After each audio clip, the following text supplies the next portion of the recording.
The smoke still clung to the air when Zachariah Holt rode into Monticello, Utah, on that October afternoon in 1881. His horse picking carefully through the debris scattered across Main Street like the aftermath of some biblical plague.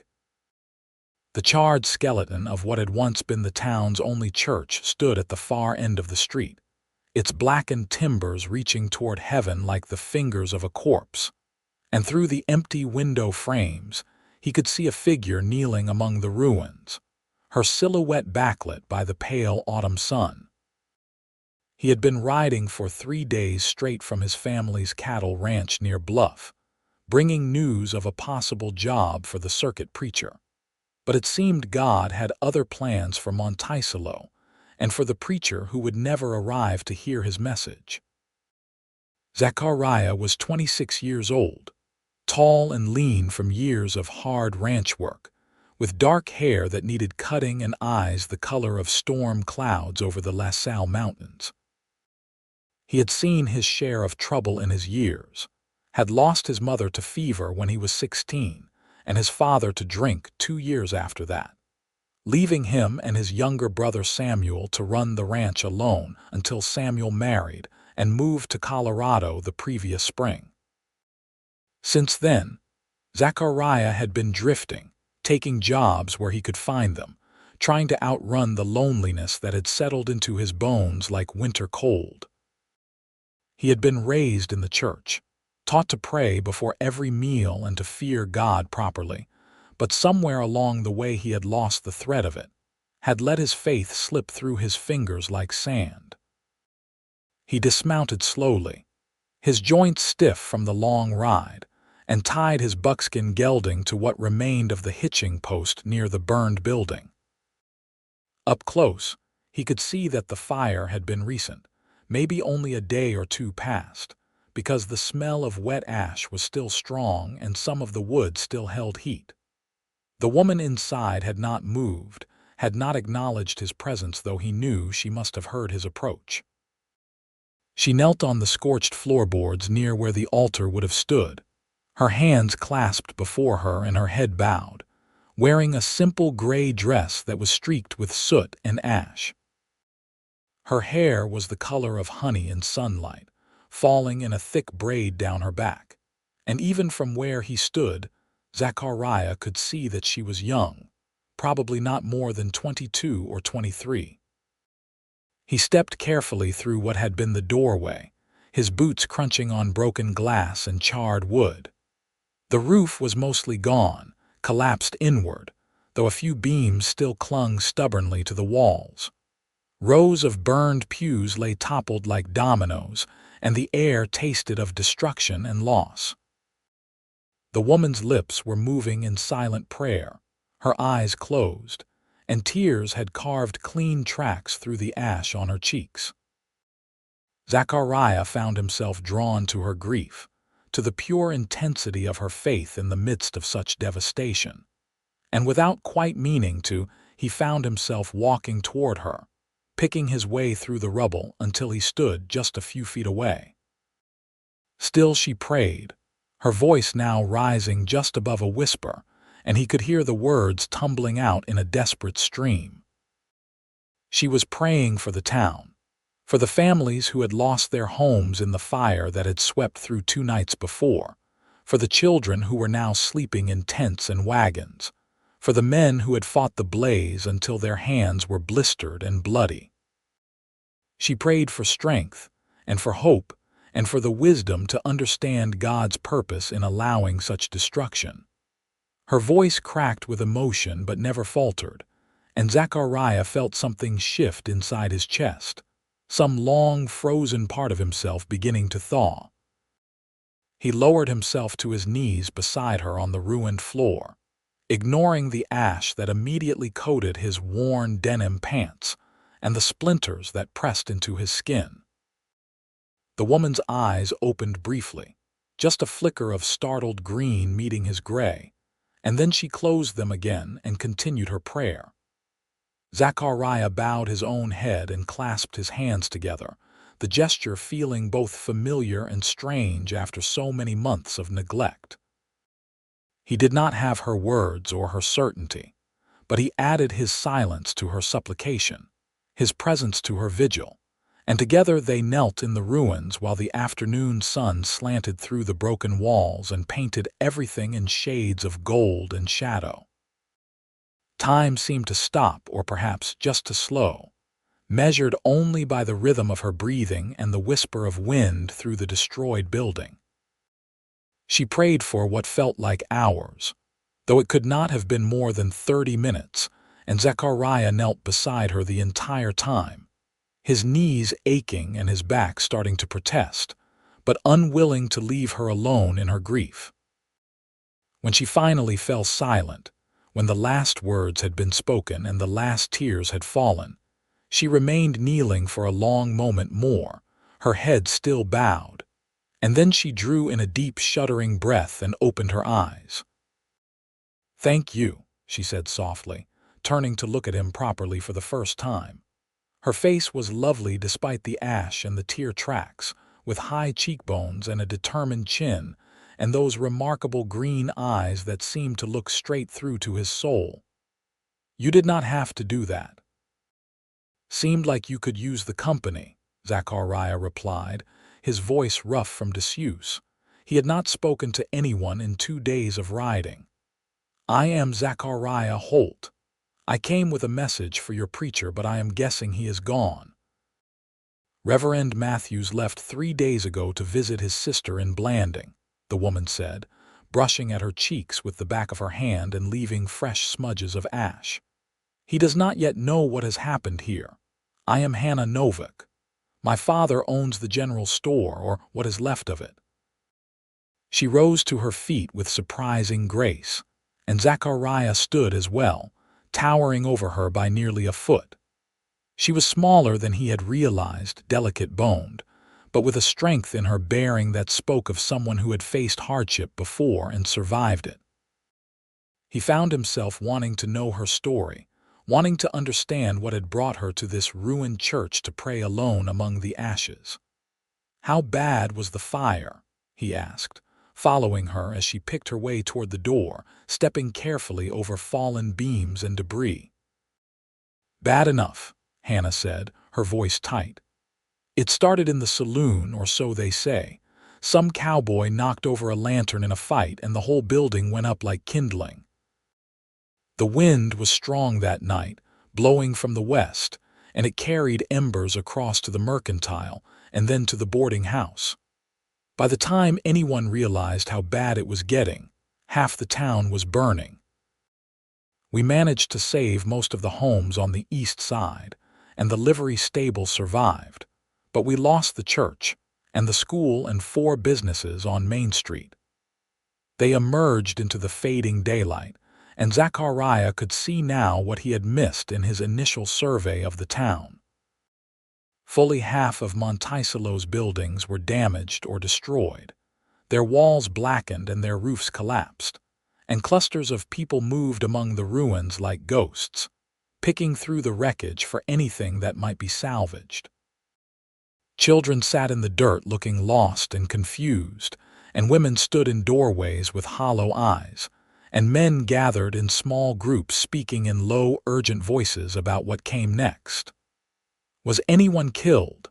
Zachariah asked, though he was not sure he wanted to know the answer. "No, thank God," Hannah said, and he heard the relief in her voice.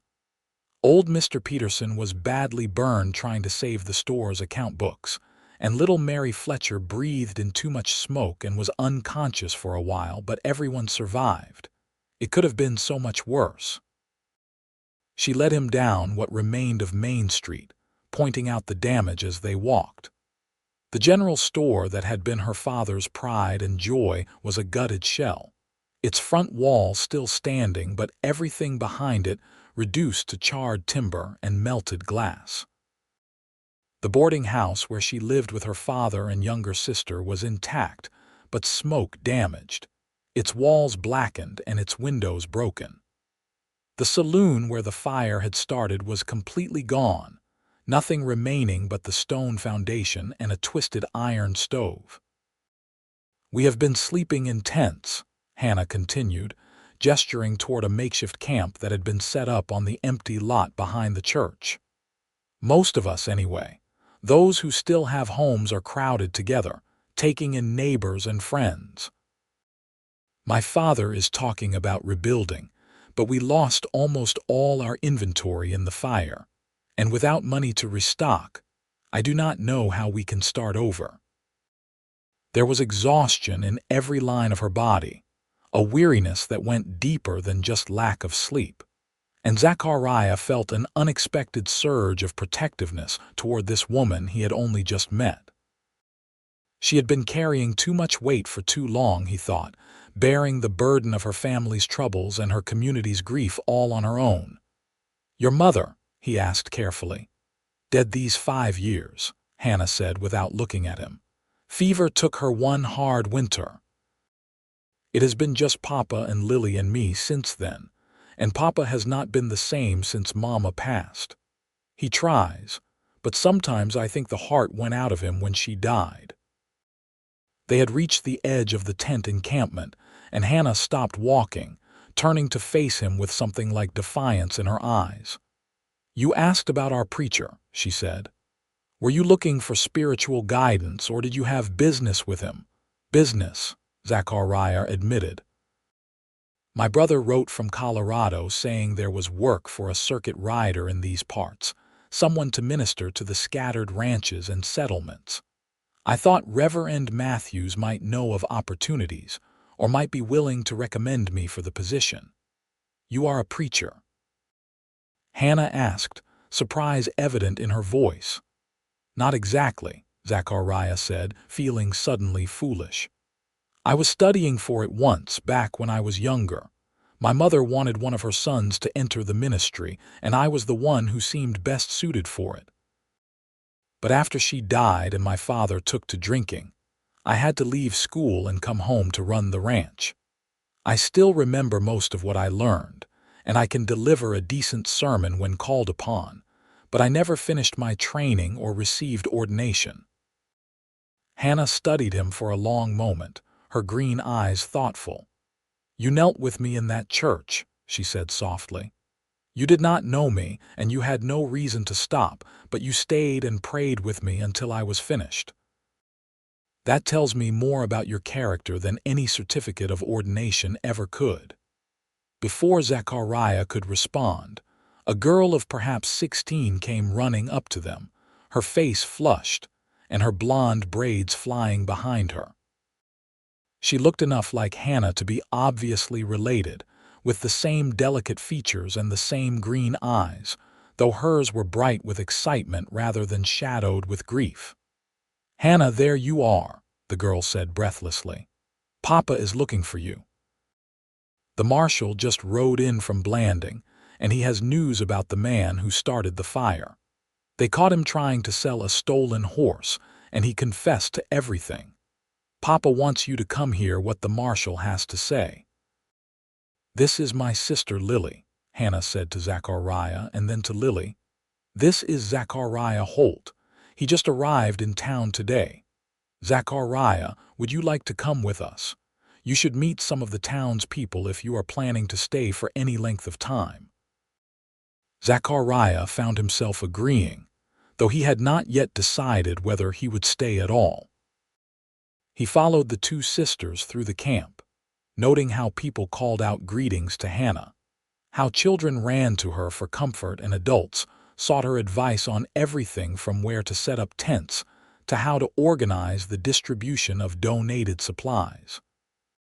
She was clearly a pillar of this community, someone people looked to for strength and guidance, and he wondered if she knew how much they depended on her, or if she was too busy taking care of everyone else to notice. The marshal was a grizzled man in his 50s with a salt and pepper beard and hard eyes, standing in conversation with a small group of men near the burned-out saloon. Hannah's father was among them, a thin man with stooped shoulders and thinning gray hair, his face lined with worry and exhaustion. He looked up as they approached, and his expression softened slightly when he saw his daughters. "Hannah, good," he said, his voice hoarse from smoke inhalation. Marshal Crawford was just telling us about the man who started the fire. Seems it was no accident after all. The marshal nodded grimly. Fellow by the name of Jack Brennan, a drifter out of New Mexico. He had been drinking heavily that night and got into an argument with the bartender over his tab. When the bartender refused to serve him more whiskey, Brennan pulled a knife and made threats. The bartender threw him out, but Brennan came back a few minutes later and threw a lit lantern through the window. Then he rode out of town while the whole place burned. We caught up with him yesterday trying to sell a horse he had stolen from a ranch outside Blanding. He broke down and confessed the whole thing once we mentioned the fire. There was a ripple of anger through the gathered crowd, men muttering and cursing, fists clenching. Zachariah could feel the tension rising, that dangerous edge that could tip a group of frightened, angry people into a mob. But Hannah stepped forward, her voice cutting through the muttering like a knife. "Has he been arrested?" she asked the marshal calmly.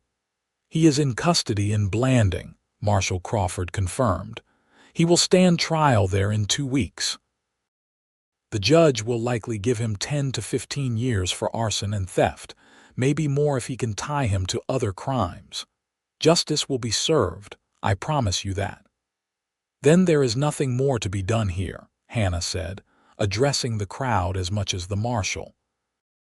"Revenge will not rebuild our homes or restore what we have lost. We must focus our energy on moving forward, on taking care of each other and planning for the future. That is what God would want from us."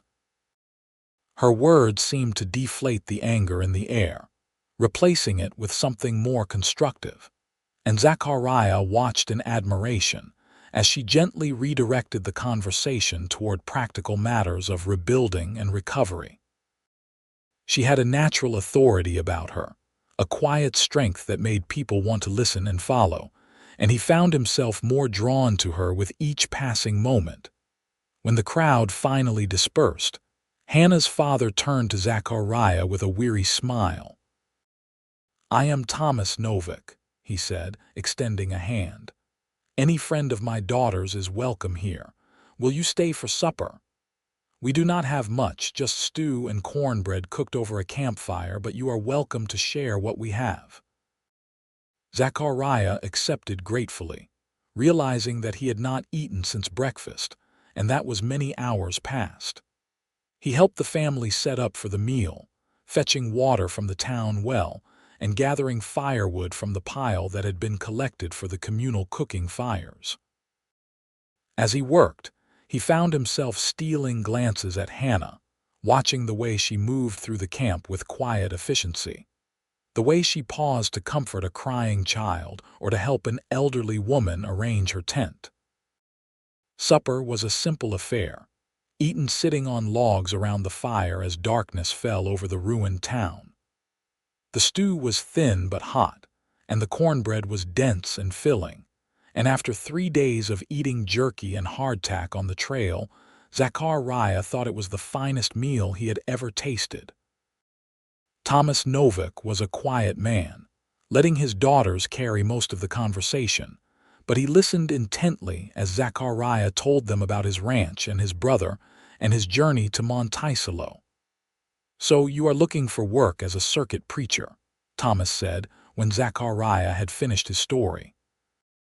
"That is interesting timing. Our Reverend Matthews has been talking about retiring, moving to California to live with his daughter. The congregation has been discussing how we might find a replacement, especially now that the church is gone and we need someone to help us rebuild, both the building and the spirit of the community. You should speak with the church elders. They might be interested in offering you the position." "I am not ordained," Zachariah reminded him. "I never finished my studies." "The frontier has a way of being flexible about such things," Thomas said with a slight smile. "What matters is whether you can deliver a sermon and provide guidance to the faithful. The rest is just paperwork, and we are a long way from any office that would care about paperwork." Hannah was watching him across the fire, her face illuminated by the dancing flames, and when their eyes met, Zachariah felt something pass between them, some unspoken understanding or connection that made his breath catch in his throat. He looked away quickly, unsettled by the intensity of his reaction to this woman he barely knew. After supper, Lily was sent to bed in the tent she shared with Hannah, and Thomas excused himself to meet with some of the other merchants about pooling resources for rebuilding. That left Zachariah and Hannah alone by the fire, the night settling around them soft and cool, the stars overhead so bright and numerous they seemed close enough to touch. "You are very devoted to your community," Zachariah observed, breaking the comfortable silence that had fallen between them. "They are my family as much as my father and sister," Hannah said simply. "We all take care of each other here. That is how we survive. Still, it must be exhausting carrying so much responsibility." Hannah was quiet for a moment, staring into the flames. "Sometimes," she admitted. "But what choice do I have? My mother used to say that God gives us the strength we need to bear the burdens He places on us. I have to believe that is true, or I would despair." "Is that why you were praying in the church today? Because you were reaching your limit?" "Perhaps," Hannah said softly. "I have been trying so hard to stay strong for everyone else, to be the rock they can lean on, but today I just needed to let it all out. I needed to take my fear and my anger and my grief to God and leave it there for a while." "Does that make sense?" "Perfect sense," Zachariah said. "And for what it is worth, I think you are one of the strongest people I have ever met." She turned to look at him then, and in the firelight her eyes seemed to glow. "Thank you," she said, "and thank you for praying with me today. I did not realize how much I needed that until you were there." It helped, knowing I was not alone in that moment. They talked long into the night, their conversation ranging from the profound to the mundane, and Zechariah found himself revealing things he had not spoken of in years. He told her about his mother's death and his father's descent into alcoholism, about the loneliness of running the ranch alone, and the guilt he felt over failing to keep his family together. She listened without judgment, asking thoughtful questions and offering comfort when his voice grew thick with emotion. In turn, she told him about her own losses, about her mother's slow decline and painful death, about the weight of becoming the woman of the household at just 17 years old. She spoke of her fears for her father, who had never fully recovered from his grief, and her worries about Lily, who was growing into a young woman without a mother to guide her. She confessed her doubts about whether she was strong enough to keep holding everything together, whether she had anything left to give. "You are stronger than you know," Zachariah told her as the fire burned down to embers. "God does not make mistakes when He chooses who will bear which burdens. He knew you could handle this, even if you do not always feel like you can." "Those are the words of a preacher," Hannah said with a small smile. "Maybe you should take my father's advice and speak with the church elders. I think you would be good for this town." "And what about you?" Zachariah asked before he could stop himself. "What do you think I would be good for?" Hannah held his gaze for a long moment, and he saw something flicker in her eyes, something that made his heart start to race. "I think," she said carefully, "that you might be exactly what I have been praying for. I just did not know it until today." The air between them seemed to thicken with possibility, and Zachariah found himself leaning closer, drawn to her like iron to a lodestone. But before anything more could happen, they heard footsteps approaching and quickly drew apart, both of them suddenly very interested in the dying fire. Thomas returned, looking even more exhausted than before, and announced that he was going to bed. Zachariah took that as his cue to leave, thanking them for their hospitality and promising to return in the morning. Hannah walked him to where his horse was tethered near the edge of camp. and in the darkness away from the fires, she reached out and briefly touched his hand. "I am glad you came to Monticello," she said softly. "I hope you will decide to stay." "I am starting to think I might," Zachariah replied, his fingers closing around hers for just a moment before she pulled away and disappeared back into the camp like a ghost. He found a spot to make his own camp on the outskirts of town, rolling out his bedroll under the stars and trying to ignore the way his mind kept returning to Hannah's face in the firelight, to the sound of her voice and the warmth of her hand in his. He had come to Monticello looking for work, for purpose, for some way to fill the empty spaces in his life. He had not expected to find a woman who seemed to understand him in ways no one else ever had, who looked at him and saw not his failures but his potential. Sleep was a long time coming that night. The next morning dawned clear and cool, with the promise of autumn in the air. Zachariah woke early and went to the town well to wash, then saddled his horse and rode out to survey the surrounding area. The land around Monticello was harsh but beautiful, red rock cliffs rising in the distance, and sage brush spreading across the valley floor. It was cattle country mostly, with a few small farms scratching out an existence along the creek beds, and scattered ranches dotting the landscape for miles in every direction. By the time he returned to town, it was mid-morning, and he found the place bustling with activity. People were sorting through the ruins of the burned buildings, salvaging what they could and clearing away debris. A work crew was already beginning to frame out a new structure where the general store had stood, and children were carrying water and running messages between the various work sites. He found Hannah at the center of it all, of course, directing traffic and solving problems with calm efficiency. She wore a different dress today, a faded blue calico that had seen better days, and her hair was pulled back in a simple bun. When she saw him approaching, she smiled, a genuine expression of pleasure that made something warm bloom in his chest. "Good morning," she called out. "Did you sleep well?" "Well enough," Zachariah replied, dismounting and tying his horse to a post. "What can I do to help?" She put him to work immediately, and he spent the rest of the morning hauling lumber and digging post holes, and generally making himself useful. The physical labor felt good after days in the saddle, and he enjoyed the camaraderie of working alongside the other men, listening to their stories and learning the rhythms of the town. By midday, his shirt was soaked with sweat and his muscles were burning, but he felt more alive than he had in months. Hannah brought him water during a break, her own face flushed from working in the sun. "Hannah Novak mentioned you to the church elders this morning," she said.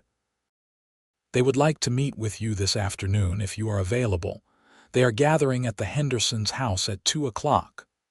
"I will be there," Zachariah promised, drinking deeply from the dipper she offered. "Thank you for the water and for putting in a good word for me."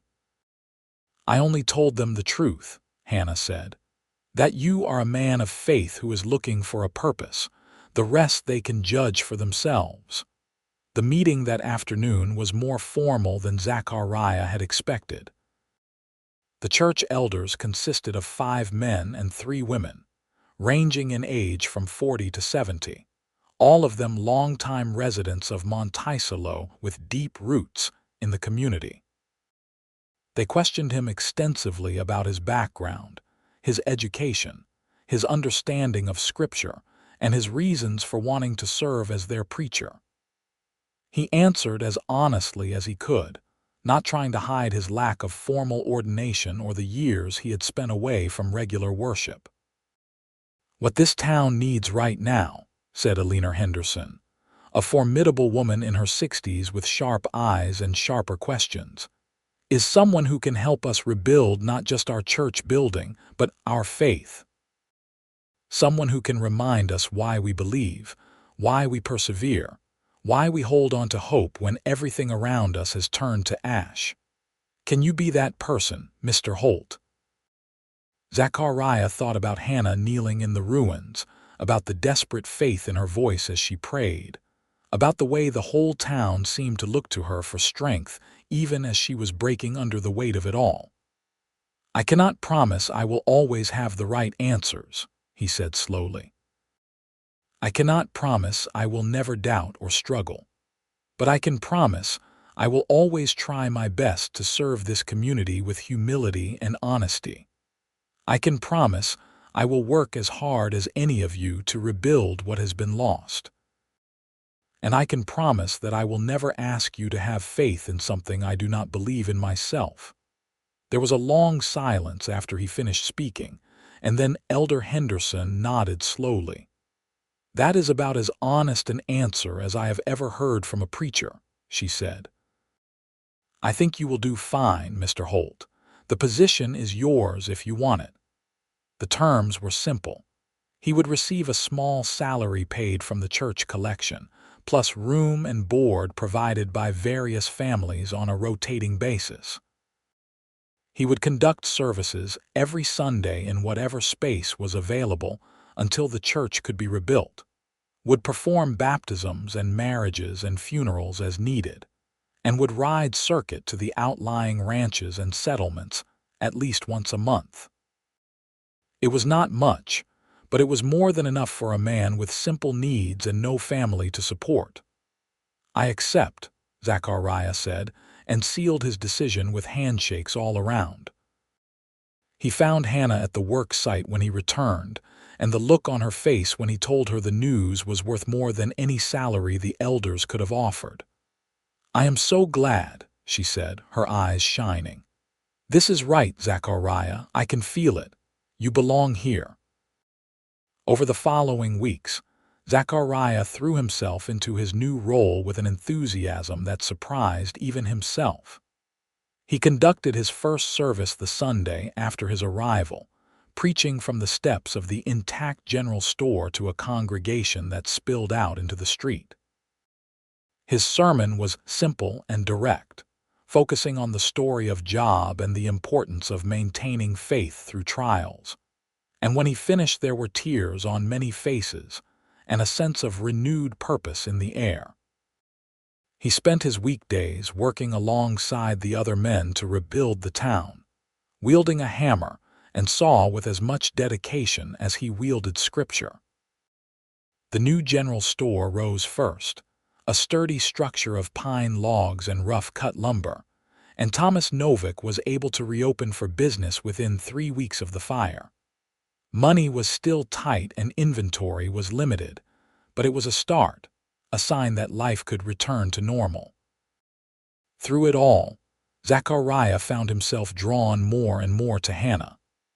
They worked side by side during the rebuilding efforts, and he came to appreciate not just her beauty but her kindness, her intelligence, her unwavering dedication to making life better for those around her. She had a gift for seeing what needed to be done and doing it without complaint, and she never seemed to run out of energy or compassion even when others were flagging. They fell into an easy friendship, talking late into the evening after the day's work was done, sharing meals and stories and dreams for the future. He learned that she loved to read, that she had taught herself from her mother's small collection of books, and hungered for more knowledge than the frontier could easily provide. She learned that he could play the fiddle, a skill taught to him by his mother, and she begged him to play for the children in the camp, who had so little joy in their displaced lives. It was nearly a month after his arrival before Zachariah acknowledged to himself that he was falling in love with her. The realization came one evening as he watched her braiding Lily's hair by firelight, her fingers moving with practiced ease, her face soft with affection for her sister. She looked up and caught him staring, and something in his expression must have given him away because her hands stilled and color rose in her cheeks. "What?" she asked softly. "Nothing," Zachariah said, but his voice came out rough and uncertain. "Just thinking." "About what?"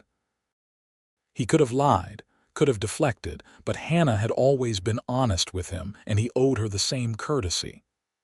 "About how much my life has changed in the past month," he said carefully. "About how I came here looking for work and found something I did not even know I was missing." Hannah's eyes widened slightly, and he saw understanding dawn in them. "Oh," she said, barely more than a whisper.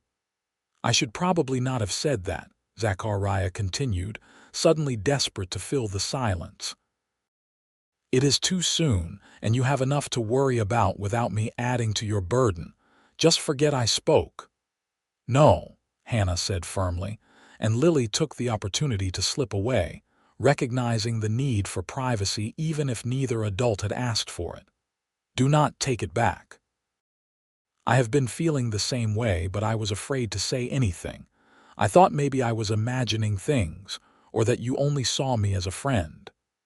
Zachariah moved to sit beside her, close enough that their shoulders almost touched.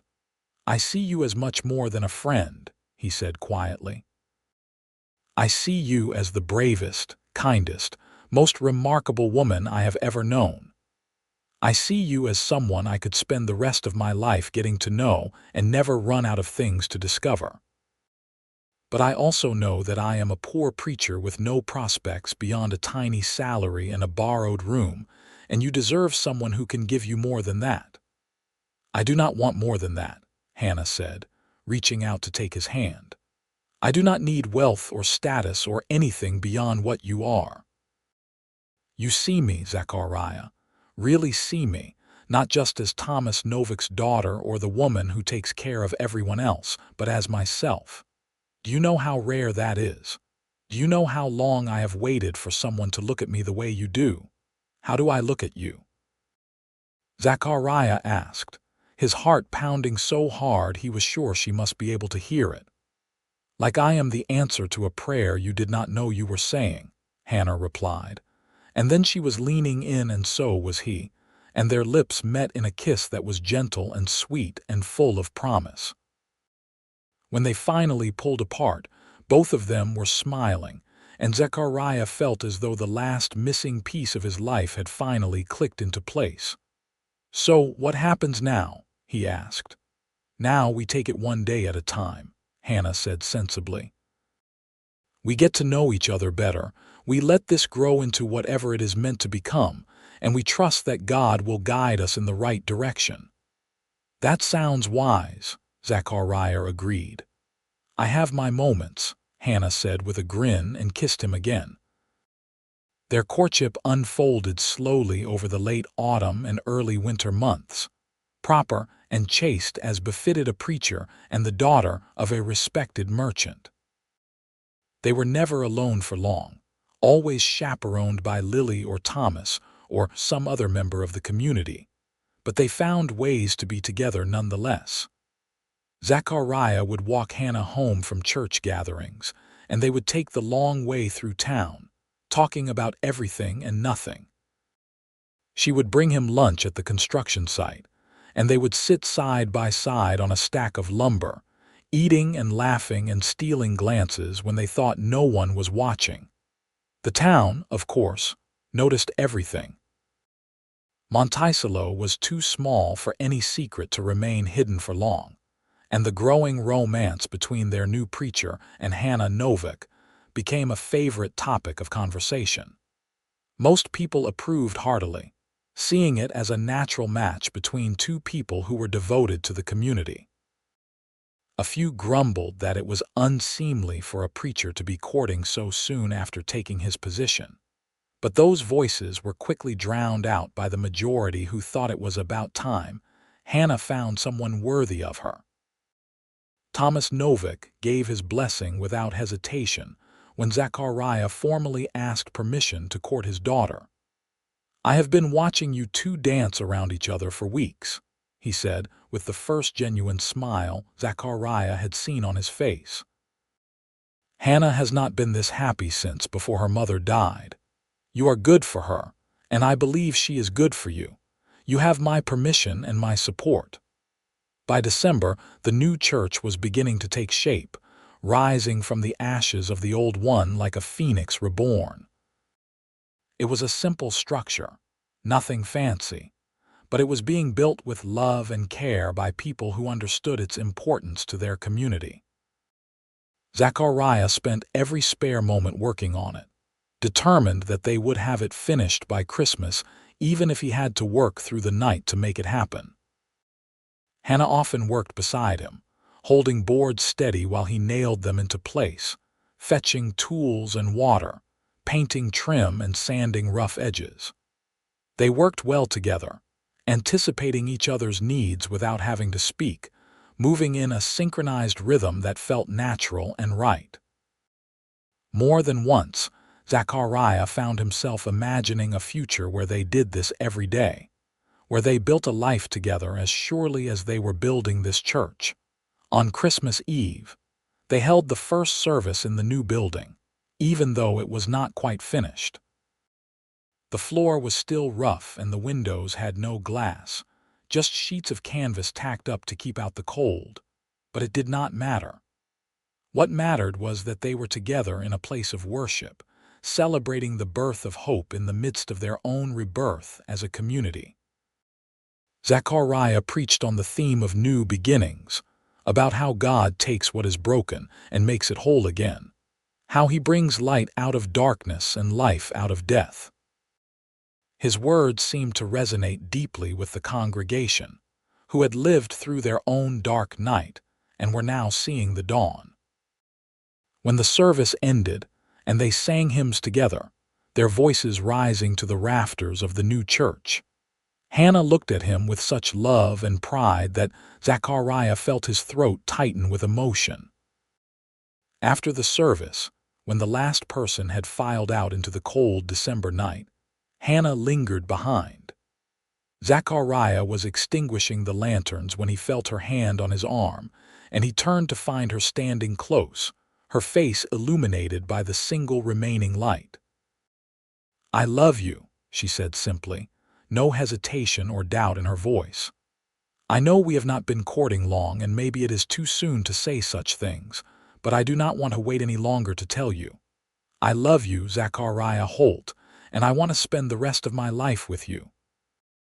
For a moment Zachariah could not speak, too overwhelmed by the gift she had just given him.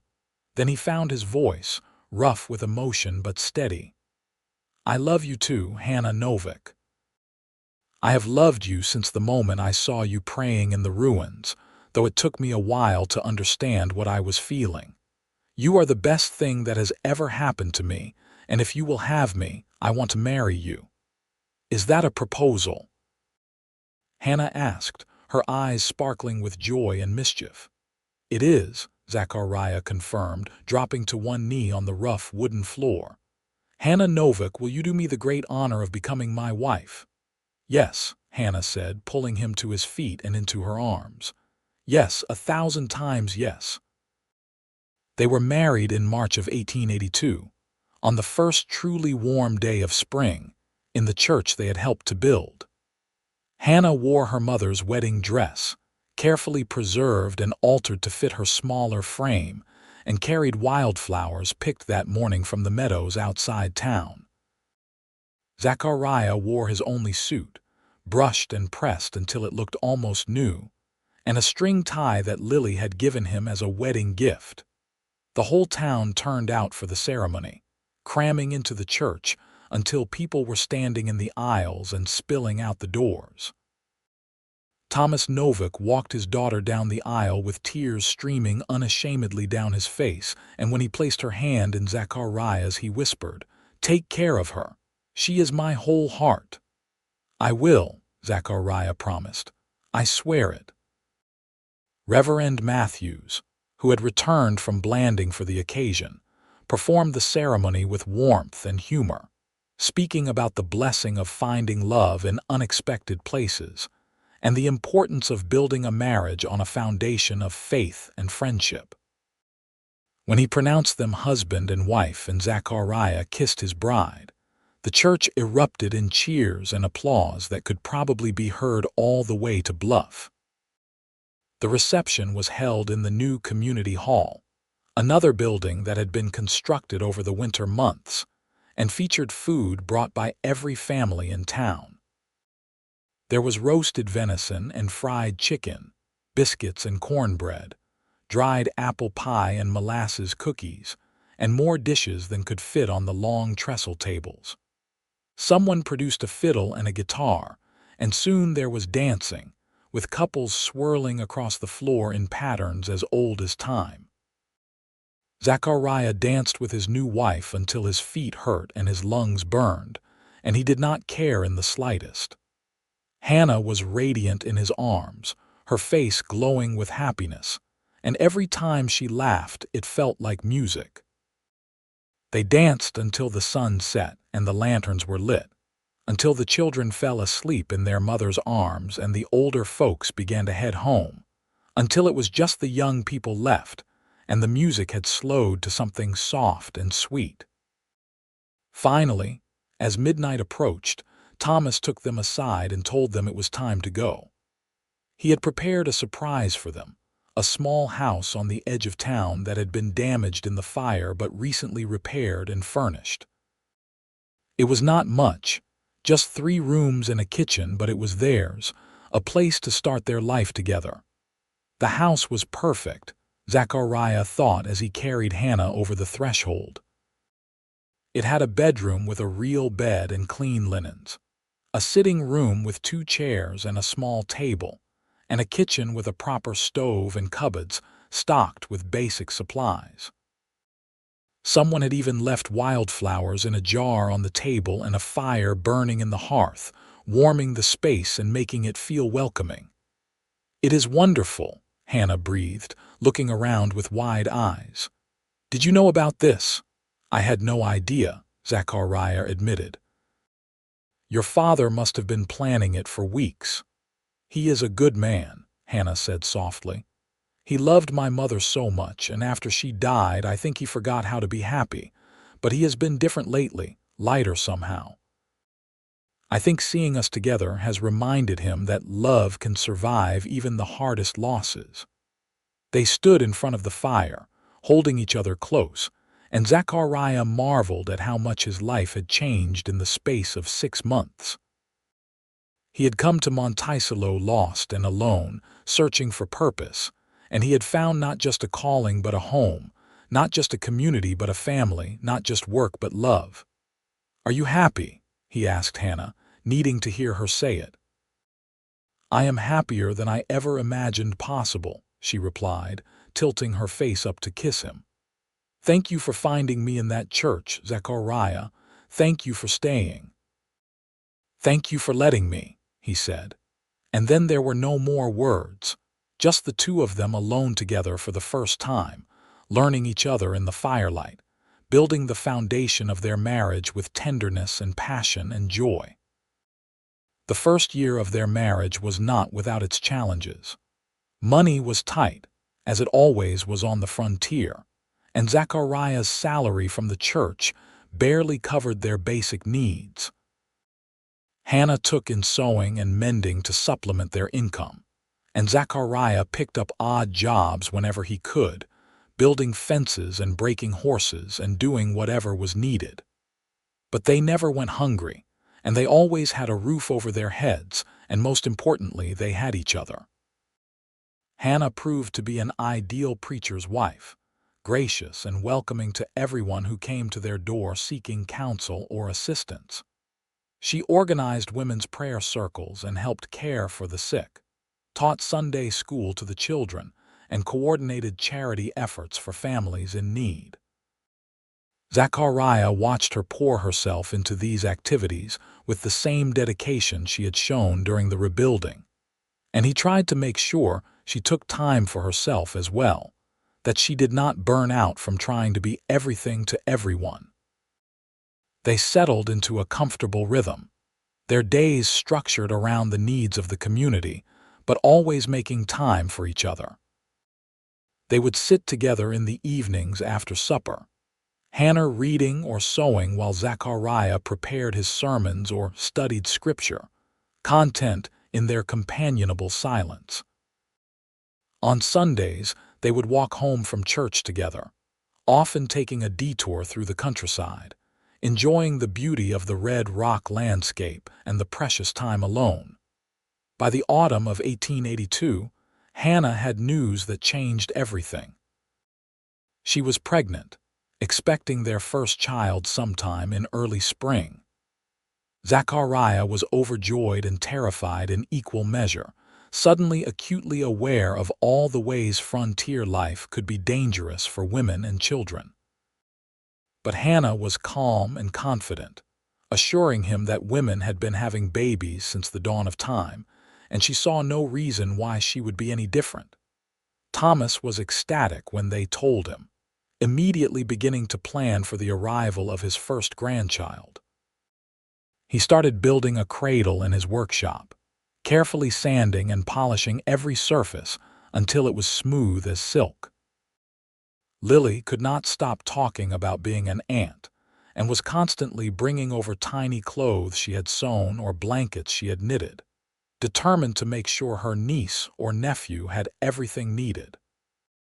The pregnancy progressed normally, though Hannah dealt with morning sickness that lasted well into the afternoon and made her too exhausted to take on her usual endless list of tasks. Zachariah insisted she rest more, taking over many of her responsibilities around the house and in the community, and for once she did not argue. She let him take care of her, accepted help from the church ladies who brought meals and did her laundry, and focused on growing the life inside her. Winter was long and hard that year, with snow falling early and often, blanketing Monticello in white and making travel difficult. Zachariah worried constantly about Hannah, about what would happen if she went into labor during a blizzard when the midwife might not be able to reach them. He stocked the house with extra supplies and firewood, made sure the roof was sound and the windows were sealed tight, and prayed more fervently than he ever had in his life. Their son was born on a bright March morning in 1883, just as the snow was beginning to melt, and the first hints of green were appearing on the sage brush. The labor was long and difficult, lasting nearly 20 hours, and there were moments when Zachariah thought he might lose his mind from the helplessness of hearing Hannah's cries and being unable to do anything to help her. But the midwife was competent and experienced, and finally, as dawn was breaking, they heard the thin wail of a newborn baby. Zachariah was allowed into the bedroom a few minutes later, and the sight that greeted him brought tears to his eyes. Hannah lay propped up on pillows, exhausted but glowing, holding a tiny bundle wrapped in a soft blanket. She looked up at him with such love and pride that his heart felt like it might burst. "Come meet your son," she said softly, and he approached the bed on shaking legs. The baby was perfect, with a shock of dark hair like Zachariah's and delicate features that reminded him of Hannah. His eyes were closed, his tiny fists waving in the air, and when Zachariah carefully took him in his arms, he felt a surge of protective love so intense it was almost painful.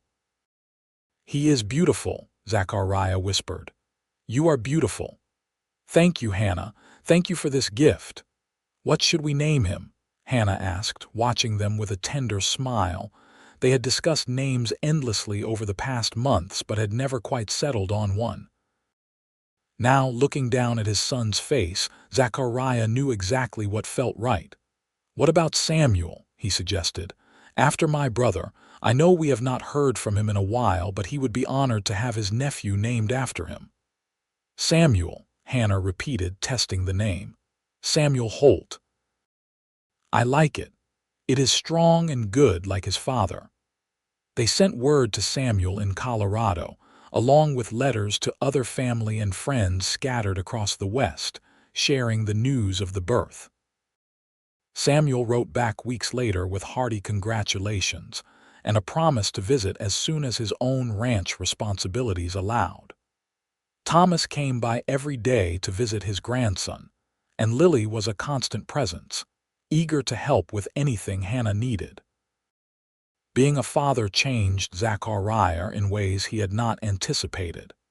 He found himself thinking differently about the future, about the kind of world he wanted his son to grow up in, about the lessons he needed to teach and the example he needed to set.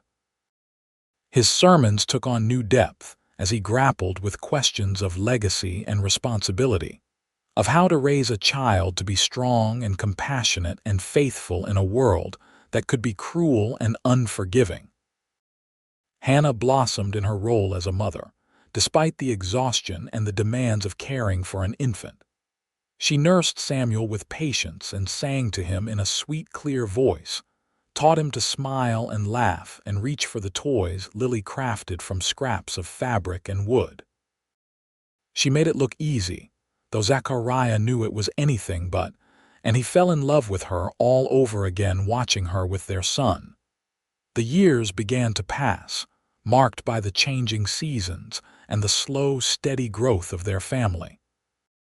Samuel learned to walk and talk, became a bright, curious toddler who was constantly underfoot and asking questions about everything. In 1885, they had a daughter, whom they named Grace, a small, gentle baby with Hannah's green eyes and a disposition as sweet as her mother's. In 1887 came another son, Matthew, sturdy and loud and demanding of attention from the moment he entered the world. The house that had seemed so spacious when they first moved in became crowded with the noise and chaos of 3 young children. But Zachariah would not have traded it for anything. He loved coming home after a long day of work or ministry to find his children playing in the yard and Hannah cooking supper. Loved the way Samuel would run to greet him and Grace would toddle after her big brother, and Matthew would wave his chubby fists from his cradle. This was what he had been missing all those lonely years, this sense of belonging and purpose, and he thanked God for it every single day. Life in Monticello continued to evolve around them. The town rebuilt and grew, new families arriving to take advantage of the grazing land and the opportunity for a fresh start.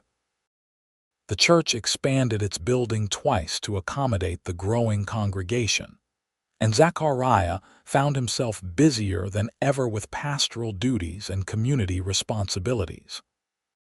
He rode circuit to the outlying ranches as he had promised, sometimes gone for days at a time, but he always came home to Hannah and the children, always returned to the center of his world. Hannah Novak remained a constant presence in their lives, a doting grandfather who spoiled his grandchildren shamelessly and took pride in every milestone they reached. He had never fully recovered from the loss of his wife, but the grandchildren seemed to give him a reason to keep going, to find joy in small moments even when the grief still occasionally overwhelmed him. Lily married in 1886. A good man named Robert who ran the livery stable, and they settled down just a few houses away from Zachariah and Hannah. She had 2 children of her own in quick succession, and the cousins grew up together like siblings, always in and out of each other's houses, creating an extended family network that felt rich and full and blessed. As the 1880s drew to a close, Zachariah looked back on the decade with wonder. He had arrived in Monticello a lost and lonely man, searching for something he could not name, and he had found everything he needed and more. He had found his calling in ministry, had helped rebuild a community from ashes, had married the love of his life and started a family that brought him joy every single day. The boy who had knelt in the ruins praying beside a stranger had become a man with roots and purpose and a legacy. But life on the frontier was never easy, and 1890 brought new challenges. A drought struck the region, withering crops and drying up water sources, making life difficult for everyone. Cattle died, wells ran dry, and families who had been prospering just months before suddenly faced starvation. The church organized relief efforts, pooling resources and distributing aid to those most in need. And once again, Zachariah and Hannah found themselves at the center of the community's struggle to survive. They gave what they could, even when it meant their own children went with smaller portions at meals, even when it meant Hannah's dresses became threadbare and Zachariah's boots developed holes. They organized work programs so that those receiving aid would not feel like they were accepting charity, found ways for people to maintain their dignity while getting the help they needed. It was exhausting work, emotionally draining in a way that physical labor never was, but they persevered because that was what they did, what they had always done. The drought lasted through the summer and into the fall, finally breaking in October with a series of storms that brought blessed rain. The whole town celebrated, dancing in the muddy streets and thanking God for His mercy. That winter, when the stores were restocked and everyone had enough to eat again, the community held a special service of thanksgiving, and Zachariah preached about endurance and faith and the importance of taking care of each other in hard times. As he stood at the pulpit looking out over the congregation, faces he had known for nearly a decade now, he felt a profound sense of gratitude. These people had taken him in when he was a stranger, had given him a chance to prove himself, had become his family in every way that mattered.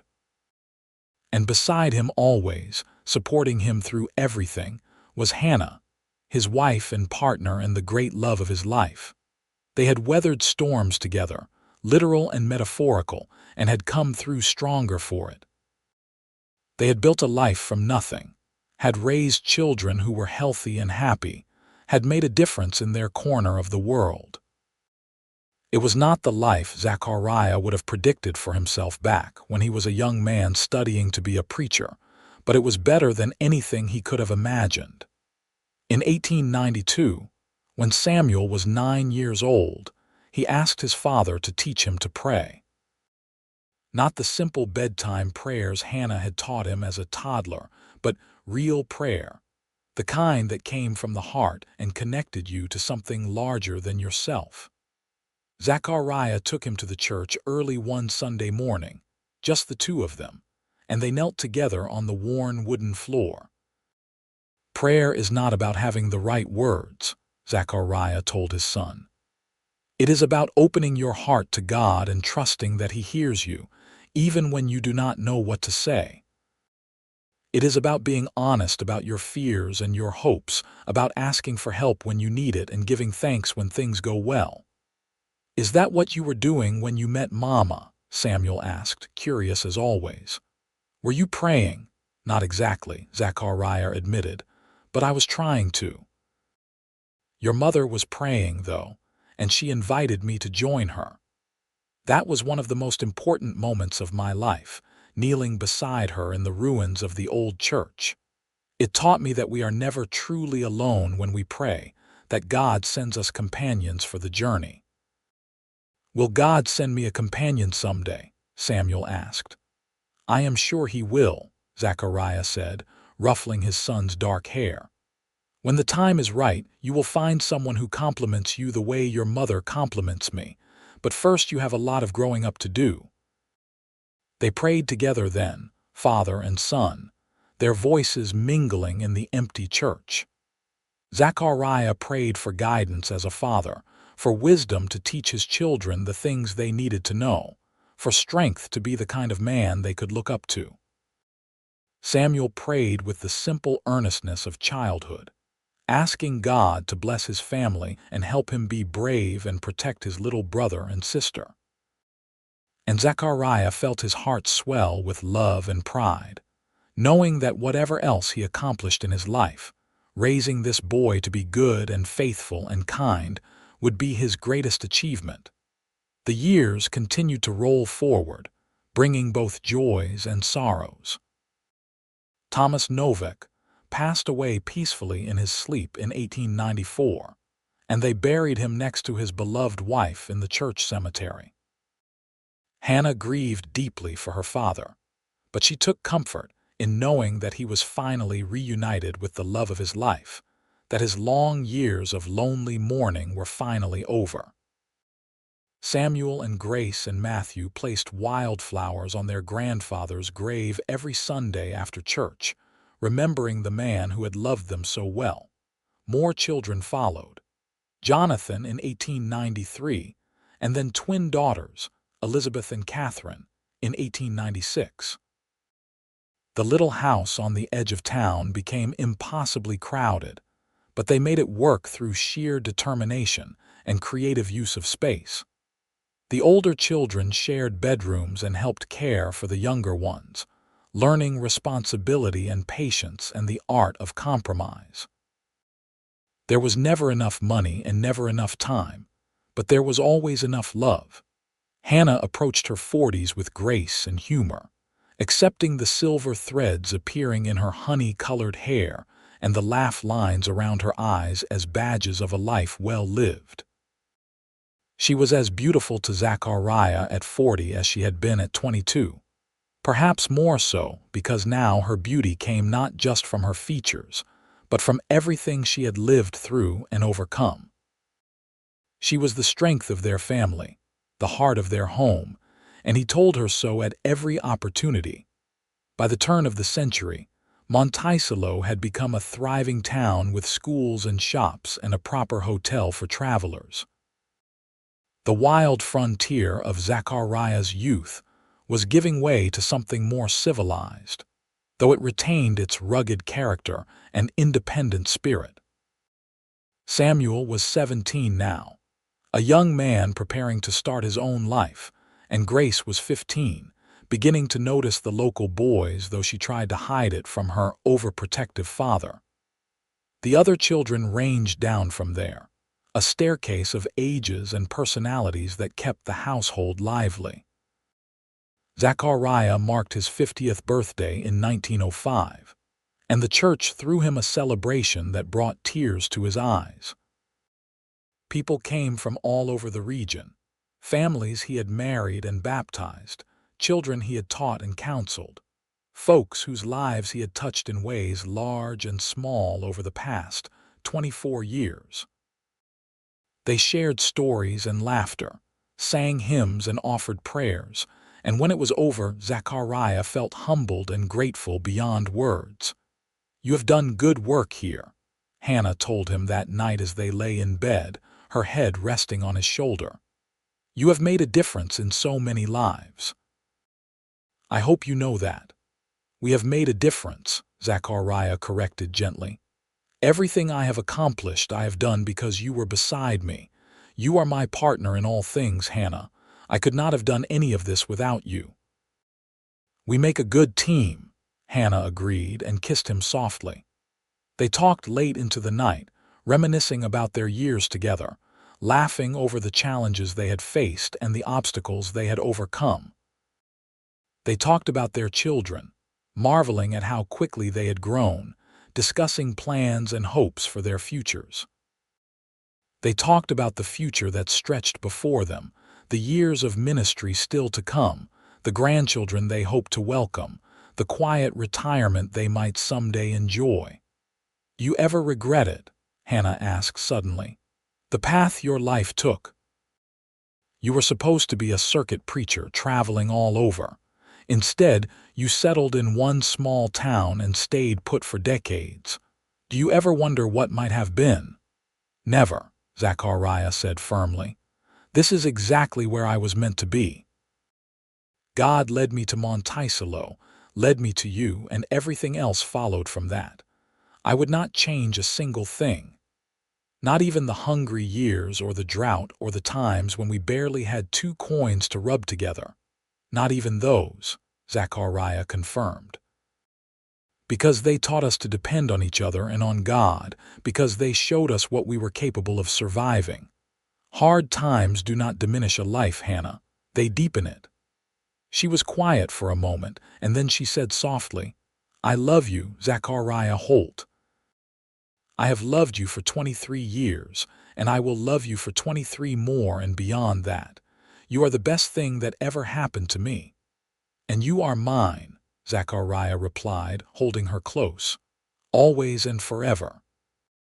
Samuel left home in 1907 to attend seminary school in Salt Lake City, determined to follow in his father's footsteps and become a preacher. Zachariah was proud beyond measure, though he missed his eldest son terribly. Grace married a young farmer named David in 1908, and she and Hannah spent months preparing for the wedding, sewing a beautiful dress and planning every detail. Matthew showed an aptitude for carpentry and apprenticed with the town's master builder, learning a trade that would serve him well throughout his life. The younger children grew and changed, finding their own paths and personalities. Jonathan decided he wanted to be a doctor and began studying medicine with the town physician. Elizabeth proved to have a gift for music and spent hours practicing the organ at church, filling the building with beautiful melodies.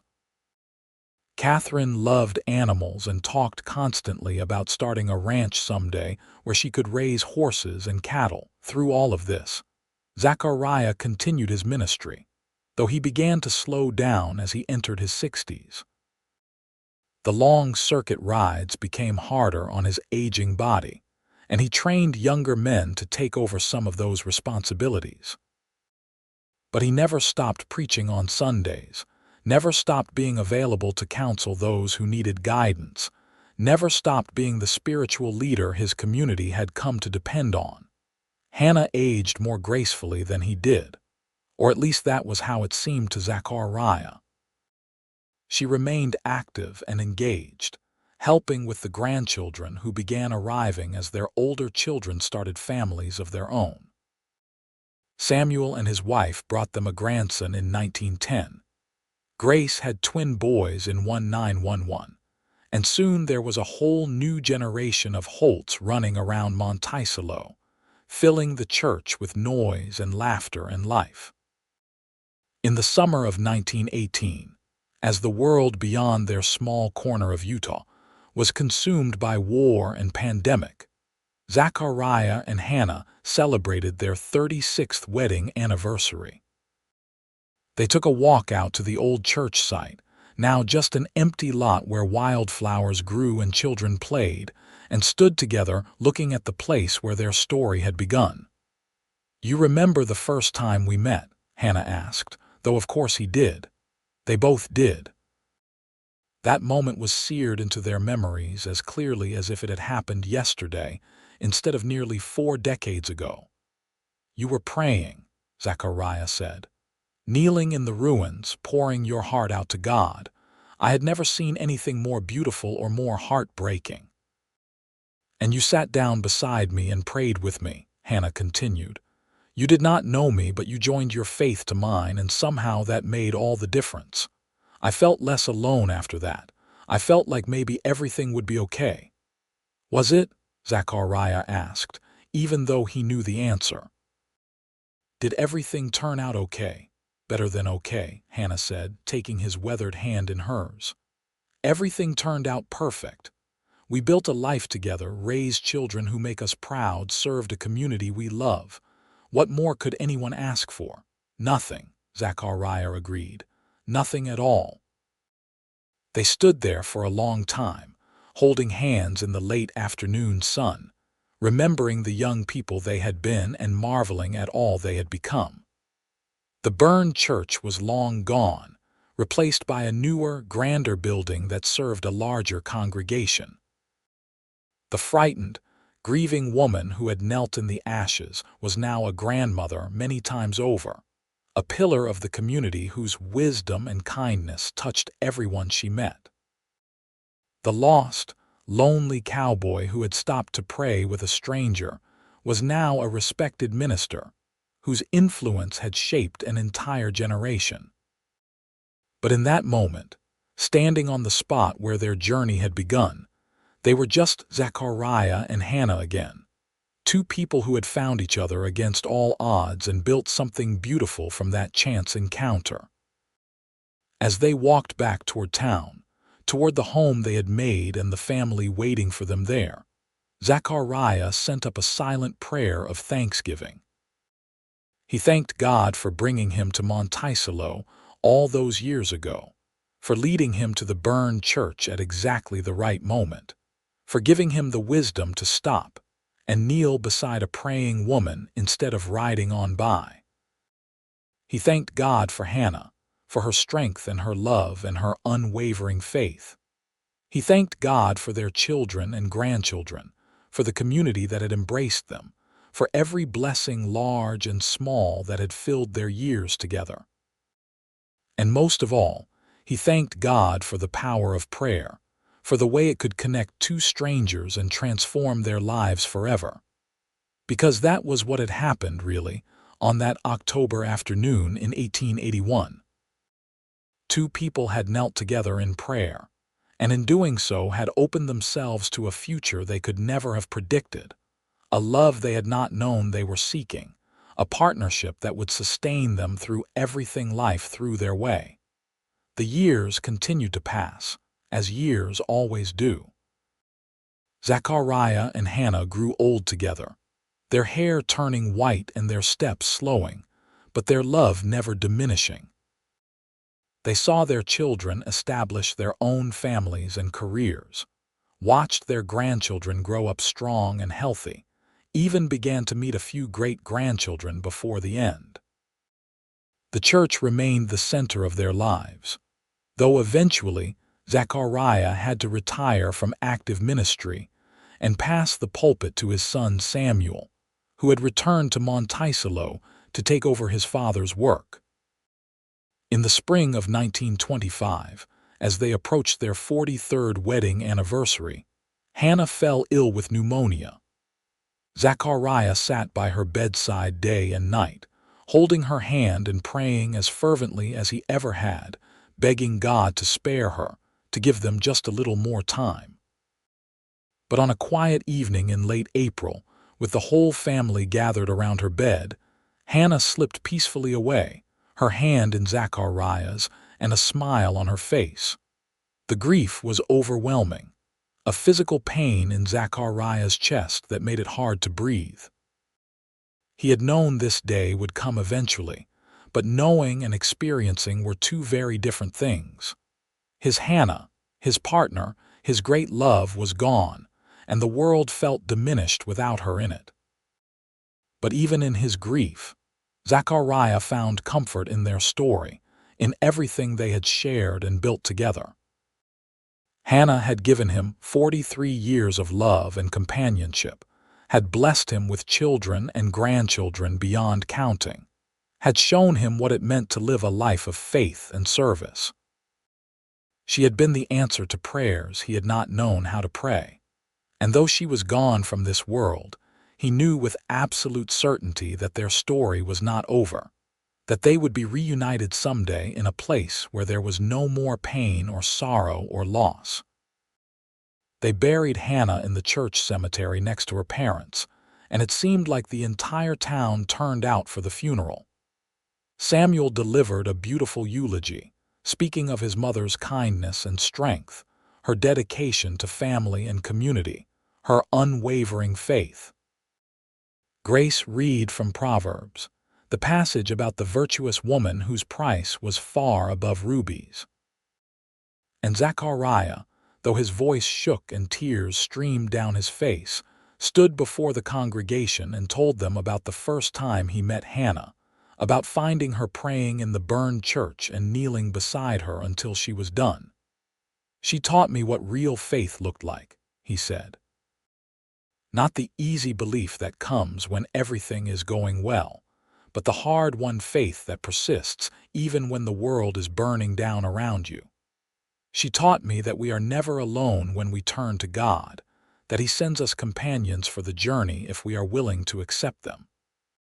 She taught me how to love, how to serve, how to be a better man than I ever thought I could be. And I am grateful, so grateful, for every moment we had together." Zachariah lived for 3 more years after Hannah's death, years marked by both sorrow and peace. He missed her every single day, but he found comfort in being surrounded by their children and grandchildren, in seeing the legacy they had built together continuing into new generations. He spent his days quietly, reading and praying and receiving visits from family and friends, content with the life he had lived and ready for whatever came next. On a warm October morning in 1928, exactly 47 years after he first rode into Monticello, Zachariah Holt passed away peacefully in his sleep. They found him with a smile on his face and his Bible open on his chest, and everyone agreed that it was exactly the kind of ending he would have chosen. They buried him beside Hannah in the church cemetery, under a headstone that read, Zachariah Holt, 1855–1928. Beloved husband, father, and minister. He prayed with strangers and found his home. The church was packed for his funeral, with people standing in the aisles and spilling out into the cemetery, just as they had for Hannah's service 3 years before. Samuel preached the sermon, fighting back tears as he spoke of his father's dedication and his love for God and his community.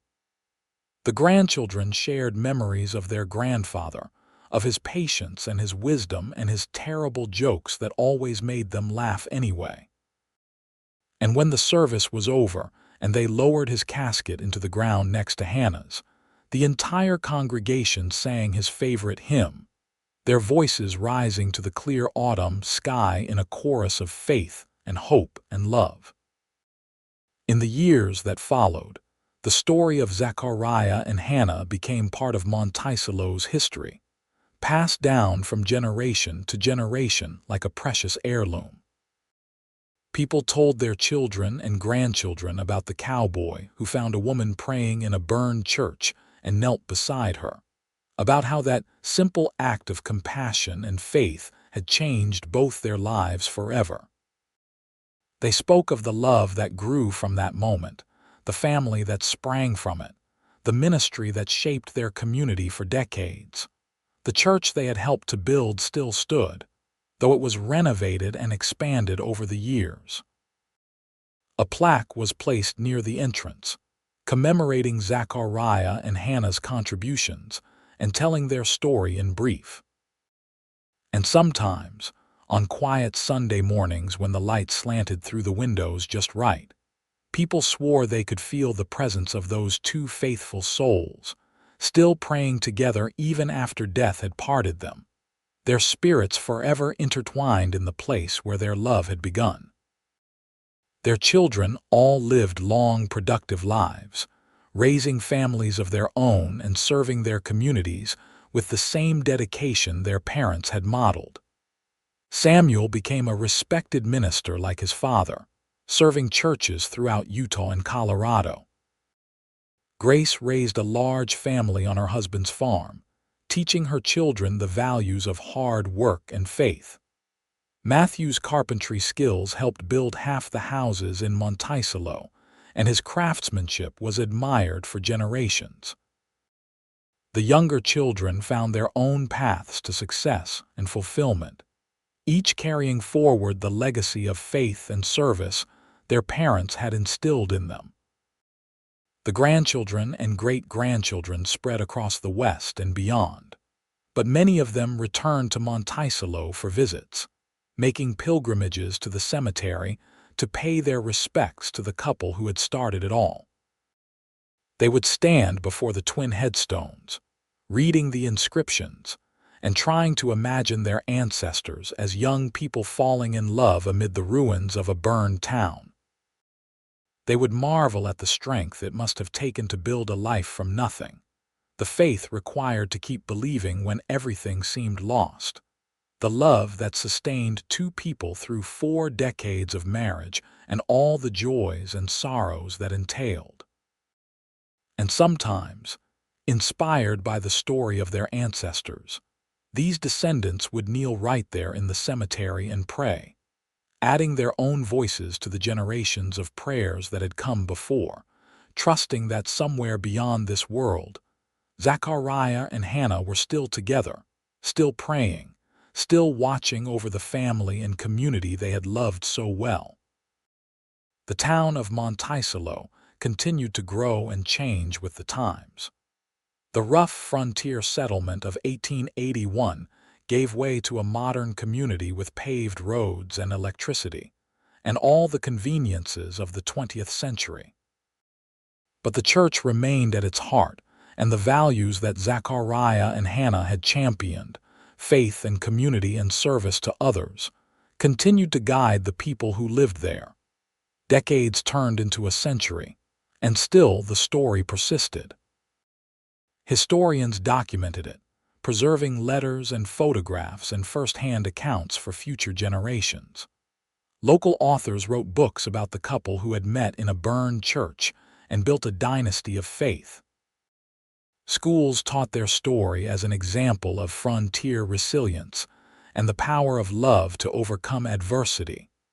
And through it all, the essential truth of their story remained unchanged.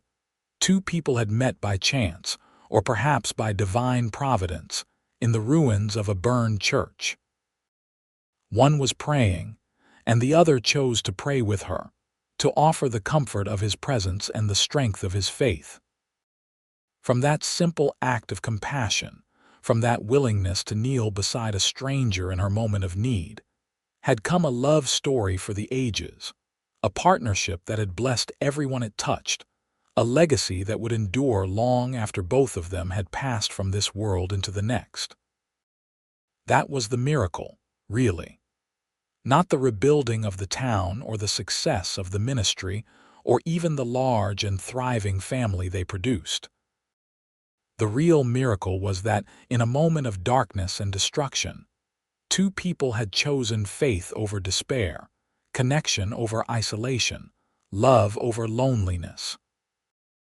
And that choice, made in the charred ruins of a frontier church on an October afternoon in 1881, had rippled outward through time and space, touching hundreds of lives and creating waves of blessing that would never fully be measured or understood. It was a story that reminded people of the power of small acts of kindness, of the importance of being present for others in their moments of need, of the way God works through ordinary people to accomplish extraordinary things. It was a love story, yes, but it was also a story of faith and community and the resilience of the human spirit. It was a testament to the idea that we are never truly alone, that even in our darkest moments, someone might appear to kneel beside us and pray, and that act of solidarity might change everything. And so the story lived on, passed down through the generations, adapted and retold but never losing its essential power. Children heard it and learned about compassion. Teenagers heard it and believed in true love. Adults heard it and recommitted themselves to their own marriages and communities. And the elderly heard it and took comfort in knowing that a life well lived, a love fully given, creates ripples that extend far beyond our own limited time on earth. In the end, that was Zachariah and Hannah's greatest legacy. Not the church building or the children or the years of ministry, important as those were. Their greatest legacy was the story itself, the reminder that love can be found in the most unexpected places, that faith can sustain us through the darkest times, that choosing to reach out to a stranger in need can change the course of multiple lives. They had lived their story with grace and courage and devotion, and in doing so they had created something that would outlast them by generations, something that would continue to inspire and encourage long after their names were forgotten by all but their own descendants. The cowboy had found her praying in the burned church, and he had sat beside her and prayed with her until she was done. From that moment of shared faith had come a lifetime of shared love, and from that lifetime had come blessings too numerous to count. It was a simple story, really, but like all truly great stories, it contained within it truths that were universal and eternal. And somewhere, in a place beyond time and space, beyond sorrow and loss and pain, Zachariah and Hannah Holt were together still, their hands clasped and their hearts joined, praying prayers of thanksgiving for the life they had shared and the love that had made it all possible. Their story was complete, their circle closed, their journey ended where it had begun, in prayer and faith and the unshakable knowledge that they had been blessed beyond all measure or deserving. The sun set over Monticello, casting long shadows across the cemetery where they lay, and the church bells rang out across the valley, calling the faithful to evening prayer, just as they had for over 100 years, just as they would continue to do for generations yet to come. A testament to the enduring power of faith and love, and two people who had built something beautiful from the ashes of destruction.